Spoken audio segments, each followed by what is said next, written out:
in Uganda. Right. The last one, last year in February, was most egregious in the sense that somebody within the regime Okay. leaked information to us Right.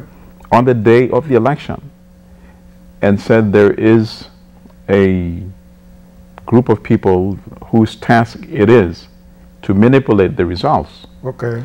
And the president is going to be re-elected with 67.2% or something like that.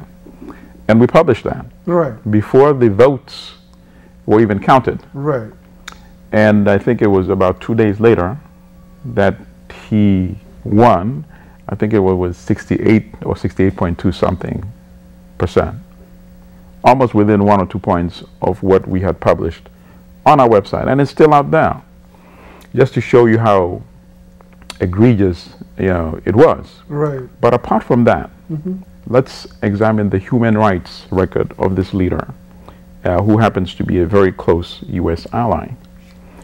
In 2005, the International Court of Justice found Uganda liable for what would amount to war crimes, genocide, and plunder in the Democratic Republic of Congo, Right. the neighboring country, and ordered $10 billion in reparations. That's not a dime has been paid. And the United States was aware of these human rights abuses. There's a report by Human Rights Watch called, I think it's called Bloodshed in Ituri. That's the name of the province in Congo. It's available online. Anybody can Google it. Right. And it shows clearly that U.S. officials were aware of these atrocities. And then the second thing that happened, Congo referred the same alleged crimes for which the International Court of Justice had found Uganda liable to the International Criminal Court, which of course investigates and indicts individuals. Yes. And according to an article in the Wall Street Journal published on June 8, 2006, the president of Uganda himself called then UN Secretary General Kofi Annan and asked him to block the criminal investigation. And Annan told him, I don't have such powers to block an ICC criminal investigation. But it seems to me that somebody took up that request, because that was in 2006. The country, Uganda, had already been found liable for those crimes by the International Court of Justice in 2005. Right.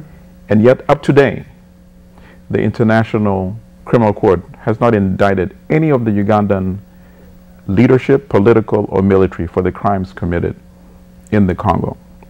Now, of course, much of the world knows now that the International Criminal Court has indicted Joseph Kony. People are familiar with his name now. Right. He's the leader of this rebel unit movement in Uganda called the Lord's Resistance Army. Right.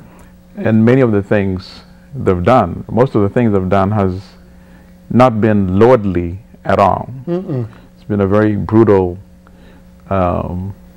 outfit, committed atrocities against civilians in Uganda. But that's one side of the coin. The other side of the coin is the regime and the military of Yoweri Museveni, Right. who, in addition to committing the crimes in the Congo, committed even far worse atrocities in the region where it was fighting Joseph Kony, a region called Acholi region Okay. in Uganda. Right. He came up with what somebody thought was a brilliant plan and confined the entire population of Acholi, 2 million, in camps, claiming it was to protect them from Joseph Kony. In these camps, this is according to a report by the World Health Organization, which is a unit of the UN. The UN, yes. Said in those camps, due to lack of food, lack of hydration, lack of medical facilities, Sanitation. there were 1,000 excess deaths per week beyond normal death rates. And this condition persisted for 20 years, meaning as many as 1 million people may have died in those camps. A few issues. The U.S. has an embassy presence in Uganda. Meaning U.S. officials were aware of these camps. Number two, major media outlets, including the New York Times, have correspondents in East Africa, either in Uganda or based in Nairobi, Kenya, next door. Nothing was said by these major outlets up to date. I don't recall reading a single article in the New York Times or watching a CNN report on this calamity. And most certainly, the International Criminal Court has also not taken any action or mentioned that. So then I say all this to bring it up to something which has become a recent phenomenon. That video documentary, KOIN 2012, which has been viewed by maybe close to 100 million by now. At least it was more than 70 million a few days ago. And that video, the most dangerous thing about that video was that Invisible Children, the NGO that made that video, they claimed that their intention was to highlight the atrocities committed by Joseph KOIN.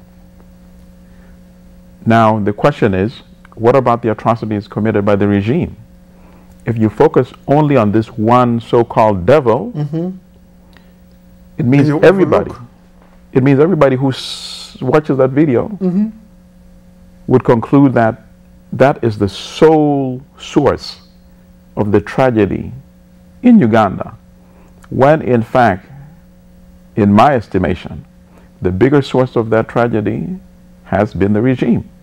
So that video, not only was it misleading, it actually exonerates the regime for its own role, because an outsider who does not have sufficient information would say, after I see KOIN, there can't be anything or anybody worse than him. Otherwise, why would it not be in this video? And this was done, in my estimation, intentionally, which now raises many questions in terms of what is the relationship between Invisible Children and the Ugandan regime and U.S. policymakers who have concluded and agreed with what the message Invisible Children is selling, to send troops, U.S. troops, in Uganda and further militarize this conflict, when in fact Invisible Children did not notify its global audience that Joseph KOIN is no longer in Uganda.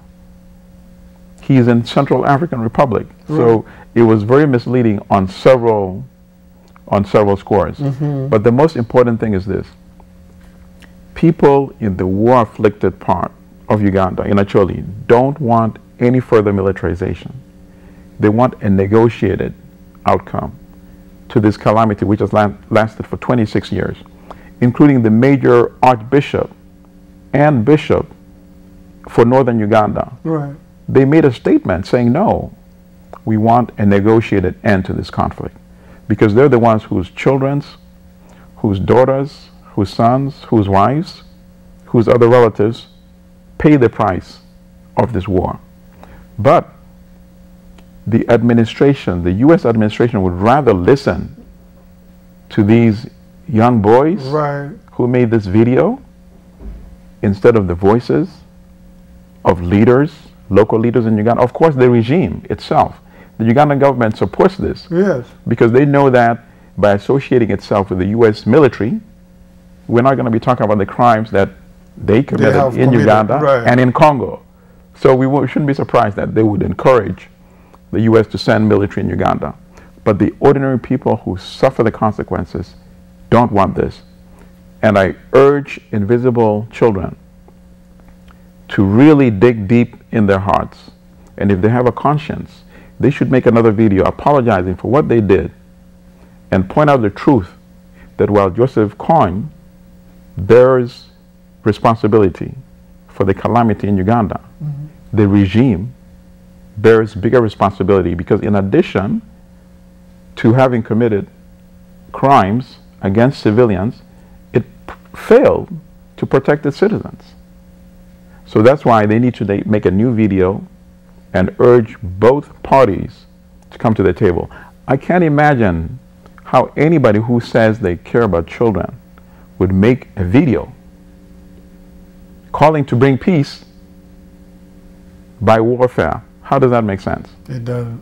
So I started by saying, when you see things like this, it's difficult to reconcile it with the message that the president delivered in Accra, Ghana. So I would also urge the administration to really evaluate its policy. And I use Uganda as one example. There are other countries, including in Rwanda, where we also have a strong man regime who's locked up the opposition leader, who might have actually won had she been allowed to run in the elections. So these are the kind of examples that make hollow those stirring words that were delivered by President Obama in Accra, Ghana. Now, this guy, Jason Russell, who is he? And how did he come about getting to Africa and to get this information to present this tape? Well, a number of things. First of all, one of the consequences of the vicious conflict between the LRA and the Museveni army, it caused a lot of displacement in that part of Uganda. So even the people that had survived, eluded in the camps where the death rate was so high, they were always in danger of being caught in the crossfire of the fighting, or being kidnapped and forced to join one of the fighting forces. And another thing that COIN 2012 was not honest about is that the government also has been using child soldiers. It's not only a phenomenon of the LRA. So a phenomenon, a tragedy actually materialized, where young boys and girls would, they were called the night commuters. In the daytime, they would attend school. At night, they would all congregate to the urban areas in the part where there was the conflict, including a city called Gulu. And many of them were sleeping outdoors, on the streets, or in overcrowded shelters or classrooms. And these images started being beamed around the world. So it was at that time that a lot of these non-governmental organizations, NGOs, the ones that existed, went there to try to help alleviate the situation. Some NGOs were created overnight to go and be involved in that situation. So Invisible Children is a recent creation, relatively, only a few years old, maybe 2004, if I'm not wrong. It's not a traditional NGO like Oxfam, for example, you know, or Save the Children, or these other organizations. Or UNICEF is a better example, actually, right? So they went and they started also sending these images, and you know, the younger people are more savvy when it comes to using the internet and making these videos to send out to appeal. And initially they were engaged in soliciting scholarships for young people in the war-affected area. They were able to get some American schools to partner with schools in that part of Uganda. They were able to raise money to go and rebuild some of the schools that had been destroyed during the conflict. Now, if you ask me, this is how I think it worked. I think the Ugandan government saw an opportunity that these young people know how to generate publicity